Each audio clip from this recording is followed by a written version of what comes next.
അപ്പോൾ വീട്ടിലൊക്കെ കൃഷി ചെയ്യുന്ന എല്ലാവർക്കും യൂസ്ഫുൾ ആവുന്ന ഒരു ഇമ്പോർട്ടന്റ് ആയിട്ടുള്ള ടിപ്സ് ആണ് ഞാൻ ഇന്ന് എന്റെ വീഡിയോയിലൂടെ ഷെയർ ചെയ്യാൻ വേണ്ടി പോകുന്നത്. മണ്ണ് എങ്ങനെയാണ് നമുക്ക് പ്രോപ്പർ ആയിട്ട് വീട്ടിൽ ട്രീറ്റ് ചെയ്യാന്നുള്ളത്. നമ്മളെല്ലാവരും ആഗ്രഹിച്ച് വീട്ടിൽ ചെടികൾ വാങ്ങിക്കൊണ്ട് വെക്കും, എന്നാൽ അതിനുള്ള ഒരു റിസൾട്ട് ഫ്യൂച്ചറിൽ നിങ്ങൾക്ക് കിട്ടത്തുമില്ല.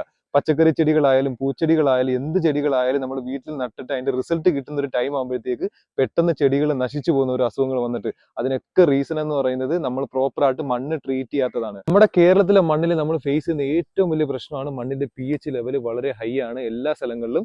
അപ്പൊ മണ്ണ് പ്രോപ്പർ ആയിട്ട് നമ്മൾ pH ലെവൽ മെയിൻറ്റെയിൻ ചെയ്തില്ല എന്നുണ്ടെന്നുണ്ടെങ്കിൽ അത് നമ്മുടെ കൃഷി ഫ്ലോപ്പ് ആക്കി മാറ്റും. അതുകൊണ്ട് എങ്ങനെയാണ് പ്രോപ്പർ ആയിട്ട് pH ലെവൽ ബാലൻസ് ചെയ്ത് നമ്മളെ കൃഷി സക്സസ് ആക്കാമെന്ന് നമുക്ക് ഇന്ന് ഈ ഒരു വീഡിയോയിലൂടെ കാണാം. അപ്പൊ ഈ ഒരു ചട്ടി മണ്ണെന്ന് വെച്ചാൽ ഏകദേശം ഒരു ഗ്രോ ബാഗ് നിറയ്ക്കാനുള്ള മണ്ണാണ് ഞാൻ എടുത്തേക്കുന്നത്.